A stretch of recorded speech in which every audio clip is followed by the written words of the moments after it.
Hey there, Impact Zone podcast. We're back again here to talk more TNA wrestling shenanigans.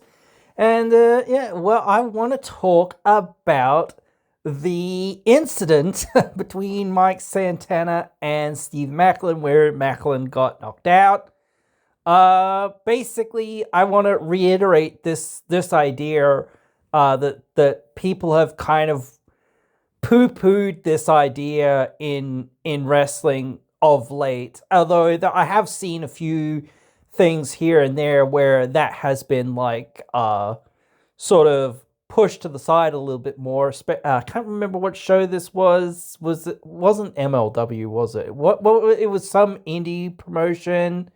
I can't remember what it was, where one of the referees had a seizure and they basically just kicked the referee out of the ring while the referee was having a seizure, which was just the worst look in the world. Looked absolutely terrible. Just the lack of care and the lack of foresight to realize, hey, wait a minute, if that referee is out, who's going to call the end of the match? I mean, yeah, sure, you can think someone will come down from the back or whatever else it is, but this person is having a seizure. It is tough to stop the match or to do whatever to get them out of the ring or whatever, or not be in the ring or whatever, but friggin' don't do that. Don't be stupid. But yeah, that's one thing where I think, TNA did the right thing. They said, no, I know it wasn't the referee and it's sort of a different scenario and whatnot, but even the same thing. It's like a wrestler is injured, looks like they probably can't continue. We don't know the severity of this injury, or maybe he's concussed. Turned out he wasn't, but, better to be safe than sorry. And say, no, let's stop this match. Let's call an audible and friggin' figure out what we're going to do from there. But this shows, again, even though this is a pre-planned thing, quote unquote, and quote unquote, again, it's fake, it's a work, whatever else you want to say about it, real things can and will happen. The unpredictable can and will happen. Shit happens. And you have no, maybe people forget this sort of thing, or they only remember it back to when, Mick Foley fell through the Hell in the Cell and things like that, or whatever else it is. These moments of unpredictability, those are the things that sometimes are necessary. I don't think that you should go out there ever to injure anyone, but when something like this happens, it reminds people this is not a dance. This isn't just choreographed whatever spots or whatnot. These things, even just a kick or a punch or whatever, the smallest little thing that you do 100 times in a match, or whatever else it is, can and will knock people out or do damage or whatever, if hit right or wrong, depending on your perspective. So that's the thing. People have complained about, oh, everything's too sanitized and everything's too predictable and everything's too choreographed. And I do think mostly a lot of these people are talking about WWE when they're talking about this sort of stuff, or maybe AEW, and they're not really watching a lot of the indie promotion sort of stuff, or TNA or other stuff like that. But again, it does bleed into what TNA does. If everyone thinks all wrestling is the same and all wrestling is boring shit or somewhat boring shit because it's all the same, it's all basically the same as WWE, basically, for the most part, it's well, that's not true. You've got Ring of Honor, which is basically pure style wrestling, not Greco-Roman, but more pure style freestyle wrestling. It's a more the least sports entertainment but the most wrestling that you can get sort of thing. Whereas like AEW and, oh, well, I guess New Japan's on that scale kind of too, where they're pretty much the most hardcore, strike style wrestling that you can get that still has a story and a predictable well, not a predictable outcome, but a set outcome or whatever, and things like that, and set storylines and things like that. But whatever. Beyond that, it's like, this is a pure match. You guys have to go out there.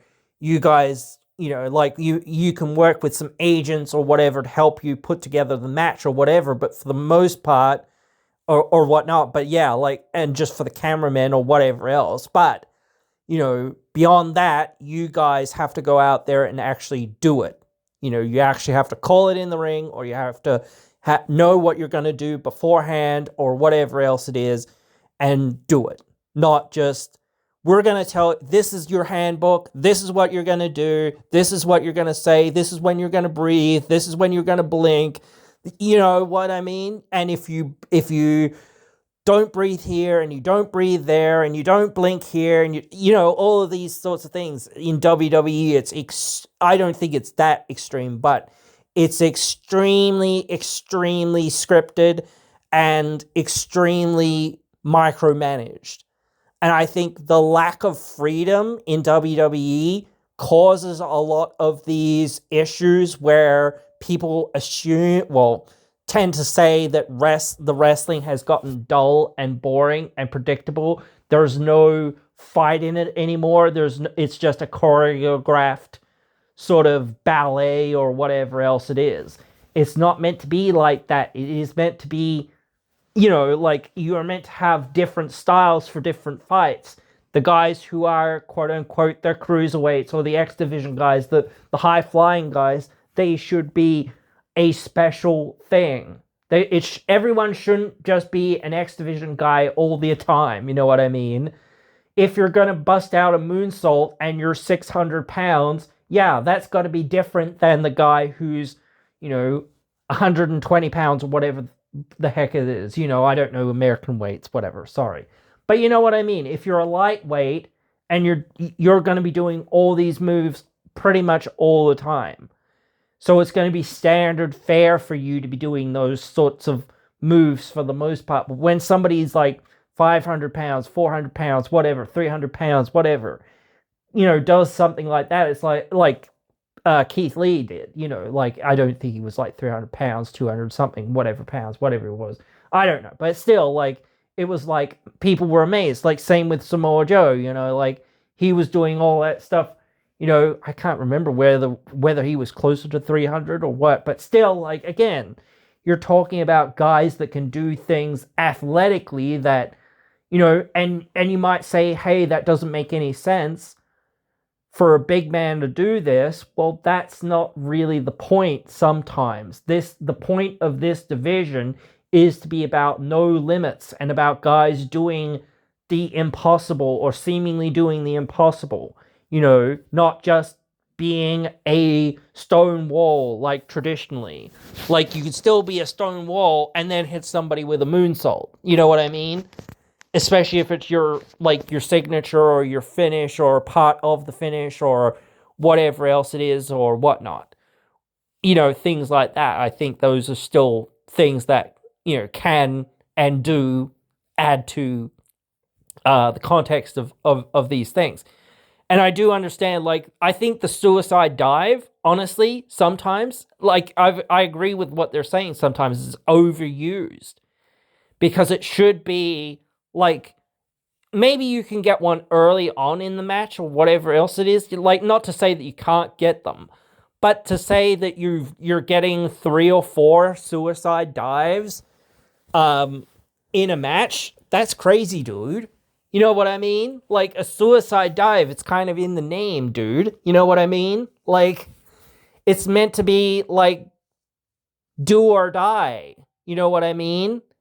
So when somebody goes for a suicide dive, they have to either have to be, like, going after their opponent that's on the outside, that's, like, the heel, getting heat or whatever else it is, not getting into the ring or whatever, just to get them in the ring or whatever, and then going from there or whatever. Or late into the match when it's like he's been beaten up and he's been beaten up and beaten up and beaten up, but he's been trying to make a comeback. Finally, he gets something and flips the guy to the outside of the ring or something like that, or the other guy powders out or something else, or whatnot, and then you get the suicide dive to the outside or whatever, or he takes the guy outside and the guy gets a quick move on the outside to knock him down for a second. Then you get the suicide in quickly into the ring to suicide dive out. Things like that. So it's like, okay, bam, here we go. And now straight back into the ring to try to win the match. You know what I mean? So it's one of the final sorts of things that you get done to get to the end of the match. It shouldn't be like, maybe people can do, like, again, in multi-man matches it can be a bit different, but again, like, you shouldn't have 3 or 4 or 5 suicide dives if you're in a one-on-one match. You know what I mean? You should have maybe 2 at most, like, maybe, like, that sort of thing. But again, like, making it more real and making it more, like, I don't know, or more, like, of an important and impressive and story-driven thing. Because you can do, like I say, you can do suicide dives all day, but what does it mean? If you haven't been beaten up and beaten up and beaten up and all this stuff, and then finally you come back with the suicide dive, it actually means something because the audience is rallying for you to get back in this thing, for the babyface to come back and get back in this thing. And so when you hit that suicide dive after being beaten up for like 10 minutes or whatever else it is, they will go crazy. Instead of them just seeing 20 goddamn suicide dives and none of them mean anything, make it mean more and get more out of it. You know what I mean? But I know that the X Division is a bit different than that. They want more action, but you can still, like, do more action that doesn't include a suicide dive. You know what I mean? You shouldn't be taking anything away from you to say limit how many you do in a match, because this has to mean something. Same with, like, finishers. They have to mean something. So you, like, most of the time, like 99% of the time, like, this is another complaint, people kick out of finishers too much. I agree, but again, like, I think, again, in TNA, for the most part, no one really kicks out of finishers for the most part. Yes, sometimes they do, but not a lot, and when they do, it actually means something because it's like one of the first times in months, if not years, that it's probably happened. And that finisher's been protected and protected and protected for a long time. And then after that, it'll be protected again for just as long, if not longer. Because again, you can't have, like, a finisher, like, going down in importance or going down in believability. Same thing here with, like, this is all, it was real, but it was all this stuff, like, the believability of it needs to be that takeaway from this. You have to make people believe in what you're doing, and this is the sort of thing that gets people to go, oh shit, I forget that this thing is real somewhat. There is real risk in it. There is real repercussions in it. I know myself from being a former wrestler and getting my head kicked in and, basically not being able to, well, halfway being not able to wrestle from that. But halfway it is my choice not to risk things in some ways as well. But still, that is the thing, that this sport, once you realize, hey, I can break a bone, I can break, I can get concussed, I can concuss my opponent, I could break a bone, I could break their neck, I could paralyze somebody. Who was it, Draws? And who was it that gave him the power bomb? D'Lo? Was it a power bomb, or what was it? I think it was a power bomb, wasn't it? I can't remember exactly, but yeah, like, D'Lo hit Draws with a move and then paralyzed him. Owen, I know Owen Hart fell to his death and whatnot and all of that sort of stuff. So yeah, that also happened. But that wasn't really like, what would you call it? It was a planned entrance, I guess, but it wasn't like a move in a match or whatever. And yeah, I don't know.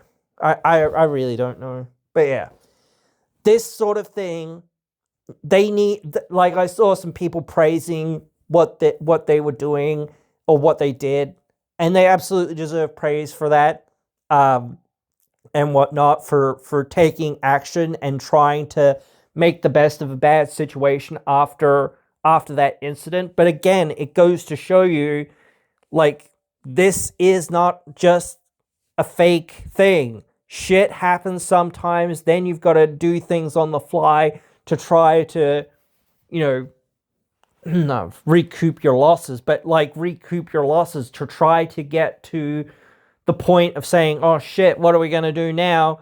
And like, what can we do? Like, it's tough. And I don't know that they were like, when Eddie came out for the brawl at the end, I don't know how, like, it was communicated to them to be like, maybe we should just wrap this up, or was it their decision to be like, hey, we'll just do something for 2 or 3 minutes? And I do think, again, that there was some, like, communication, or there was some of this planned, that Eddie was going to interfere or at least run down in the match at some point for setting up a match between him and Santana. So yeah, I don't know, but still, like, it does feel like there was a plan for him to come out, and they just pulled the trigger on that early, and then they were like, what can we do really quickly to try to send people home happy? And I don't know whether they knew how much time they had. But yeah, I think that there was a legitimate question, like, of saying, why was this show, or why didn't they brawl more, or why didn't they fight more, or why, whatever, that sort of thing. I don't think that they knew what they were gonna do. They didn't know how much time they had, and they just said, hey, we're gonna cut it quick because we don't want too much air to go out of the balloon, so to speak. You know what I mean? So I think that that there was a huge concern over Maclin, and they were like, hey, we want to get to the back, or we want to get to checking on Maclin. We want to get to making sure everything's okay. So we're going to have to wrap this up quickly. We can't, if somebody gets, like, that's probably what it was. It was probably like, we can't afford somebody else. We can't afford a long brawl, or we can't afford something else potentially bad happening. So that was probably the call of saying, hey, you've got to have a quick fight, a quick scrap or something, and then put him through the table or whatever. Because otherwise, like, if you do too much or whatever else it is, we can't guarantee anyone's safety or whatever, and we don't want to have to deal with another person seriously injured at this time. So it was like, I think that was somewhat, like, communicated there, of like them saying, hey, no, like, this could only be like a couple of minutes or something or whatever. Quick brawl, quick, jam him on the table and quick through the table or something or whatever. Or they said, hey, you've got 2 minutes or something, or you've got 1 minute or something. Like, we want to get him to the back, and if you're going to do something, it's got to be quick, because otherwise, yeah, you know what I mean? So, yeah, they were trying to mitigate the unpredictability of, I'm assuming, again, they knew, hey, he's coming down for something. Well, and they probably had already originally planned it to be fairly short, whatever it was going to be. And they were just like, no, you guys can't brawl for 10 minutes or for 20 minutes or for 30 minutes or whatever else it is, or whatever. You guys have just got to get some shit in and quick done, like, because like we don't want to have to deal with another person getting injured and whatever. So kudos to them in regards to that as well, because like, again, just that forward thinking of saying, hey, if we bring this guy out, which I'm assuming, again, he was meant to come out, or even if he wasn't meant to come out, just saying, hey, can Eddie come out, or can somebody come out, or whatever, just to have a little spot at the end, just to try to send the crowd home happy, please, because this is not good. We need a finish. We need something to end, or maybe it was from the back, I don't know, but like, yeah, again, I certainly think that some of that was planned, but I don't think it was completely planned. Yeah, so, but whatever, it is what it is. But, and again, just the whole situation, though it is a negative, in some ways, the positive came out of it. You know what I mean? And I do think, like, again, I don't know whether I covered this well enough, but I do think I think just about everyone wants to and needs to see a definitive conclusion, one way or another, to the Maclin Santana story. At some point, Maclin's got to come back and say, I'm not satisfied with what happened. I don't think you're satisfied with what happened. It's not over until one of us is pinned 1, 2, 3, or one of us taps out. That is going to be what the match is. By pinfall or submission only. Like, some sort of, like, no rules, only by pinfall or submission, and like, falls can happen anywhere in the arena, like something like that. So it's not over until, like, the fat lady supposedly sings or what have you. That sort of thing. Because, again, you can't, like, when you promise a main event, even when it's like shit happened and you couldn't do anything about it being delivered, you need to go back to it and say, all right, the fans expected to see a finish for this feud, for this match, for this rivalry. For reasons it didn't happen, but now we've got to give it to them. We've got to find a way to give them a definitive 1, 2, 3, or tap out, or whatever else it is, to this story. It's not done until we see that, I don't think. If they don't capitalize on it and don't get back to it, then they have really stuffed up. That is a real stuff up that they should not miss on, because it is still money, and people really still want to see it. And if Maclin and Santana are both going to be in the company anyway, like, why wouldn't you? Like, you know what I mean? Like, why would you just be like, yeah, we're going to forget about that? Like, what? Huh? You know what I mean? But yeah, I just think, again, this goes, against those people who are always like, don't you know this thing is fake? Yes, it's predetermined, but shit can happen at any time.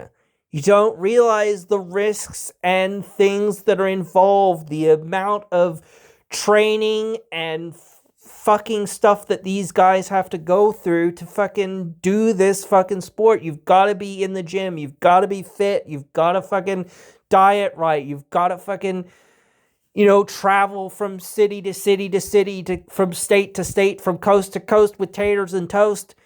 And, you've got, not only that, you've got to be your own stunt man. You've got to be your own promo man. You've got to, like, you're always performing live. There's no safety nets. There's no fucking second takes. There's no, like, whatever else, like, that they have in Hollywood. There's no, well, I guess there is fake blood, but most of the time it's real blood, like, and things like that. So you're really bleeding most of the time when something calls for blood, except for like internal bleeding most of the time. But yeah, again, like everything that goes into this, you have to do. You have to be your own booker or your own like manager or whatever. You've got to be your own social media platform. You've got to be your own brand. You've got to be hustling, and you've got to be out there, and you've got to be. It's a job that takes a lot of energy and a lot of passion and a lot of determination and a lot of dedication. It's just so much. You've got to do your own interviews. You've got to like especially if you're a woman, you've got to make that choice of like, am I gonna be on OnlyFans or whatever else it is and things like that? Am I comfortable showing my body and things like that? And then you've got to deal with body issues and things like this, and you're like missing people's birthdays, weddings, deaths, Christmases, all this sort of stuff or whatnot, those little moments in life just to chase your dream and being a wrestler. So it's a lot of dedication. It's a lot of days on the road and stuff like that, days away from the people that you love and grit and training and whatever else and vitamins and, like dieting and all this other stuff. You've got to be your own nutritionist. You've got to be your own researcher. You've got to be able to, when somebody calls you and says, hey, I can offer you a contract, you've got to be able to understand, the legal definitions and loopholes and things like that. You've got to understand your worth and your value and all this other stuff, and so many little things that just you don't think of when you think that, like it's like being an actor. I've said this to some people who don't really get it. When you're a young wrestler or a young actor, you're trying to break out. Until you break out, you're stuck doing lesser roles. And especially in wrestling, you've got to, quote, pay your dues. Everyone has to pay your dues when you're early on in wrestling, especially.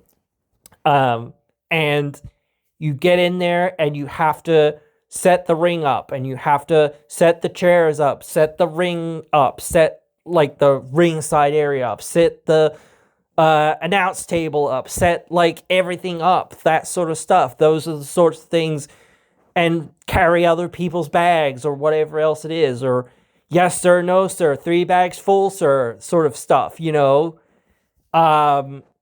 when you're a young wrestler, things like that, you can get into initiations and things like that. Like, I know that's not very common nowadays, but some places and some people do it, especially in New Japan, they do it, and they still do that, where it's very hardcore, and especially for the women and things like that, because they don't want people to be, like, go out there and, flop or whatever. They don't want people to look like, or be not prepared to be, like, shooted on by fans or by anyone else, because they know, hey, this will happen. Somebody might try to attack you, whatever else. So you've got to be prepared. You've got to be prepared. This is the sort of thing that you got to deal with. You got to deal, especially if you're a woman, you got to deal with not only stalkers at the airports and at your hotels and things like this.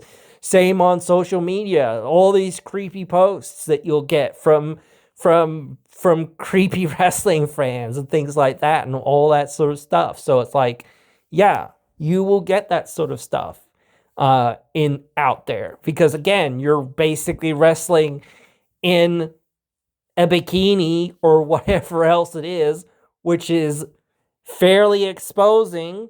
And of course, people are going to see your parts, or some part of your parts, and somewhat that is kind of what you want, but it's also going to get you a lot of unwanted attention at times as well, or more attention than what you want. So again, it's not so simple. Again, when you're a young actor, You don't get the lead roles. You know what I mean? You're not the lead guy. You're not the lead guy for many, unless somebody's like willing to take a big chance on you. You do not get the big roles early on unless you're really talented and pick things up, and especially in wrestling, unless you are very polite and very cordial and very professional, you do not get the any special treatment. And it's the same thing. You've got to be your own actor. You've got to learn acting. You've got to learn emotion and drama and when to turn on, quote unquote, the waterworks, so to speak, or when to turn on the anger, or when to turn on joy and happiness and this and that and every single emotion under the sun that you can think of at the drop of a hat. You've got to be your own stuntman, like, so it's a lot to do, not just being physically fit, but being in good cardiovascular condition, because you've got to run around for like 20 minutes in a match or whatever else it is or whatnot.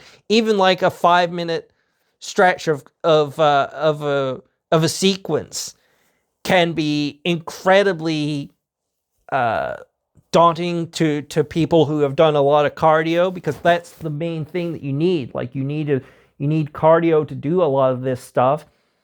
And yes, you can have your time in the match to catch your breath or whatever else it is when there is an ad or something, like when it's on TV. But like a lot of indie wrestling doesn't have that. But then again, they need to understand, hey, a match is meant to ebb and flow. It's not meant to be 100 miles an hour for the whole fucking thing, unless it's a certain style of match.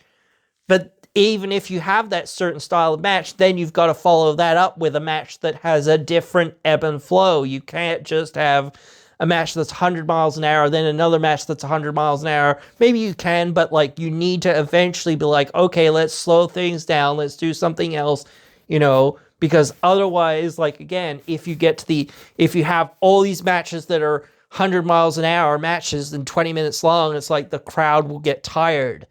So the crowd has got to be able to rest themselves as well and be like, okay, we'll calm down now and get our beers, go for a piss, whatever else it is, piss break match, whatever else it is, or just a joke match, whatever else it is, popcorn match, whatever.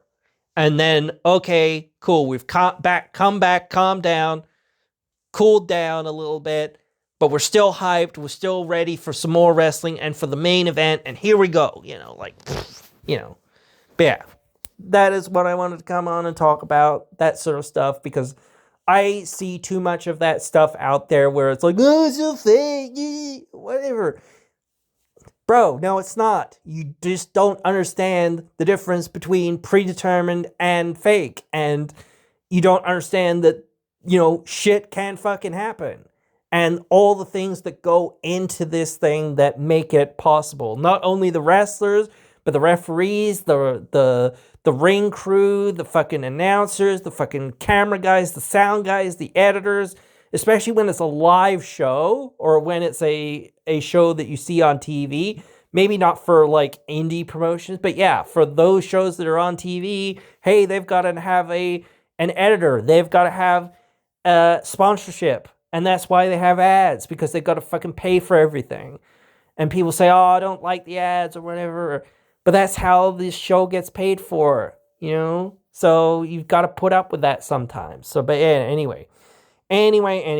You guys get the idea. I know you guys are really smart and that. So I hope that you've enjoyed this one way or the other. And I hope you're all taking good care of yourself and one another. And I hope you'll join me again in another one.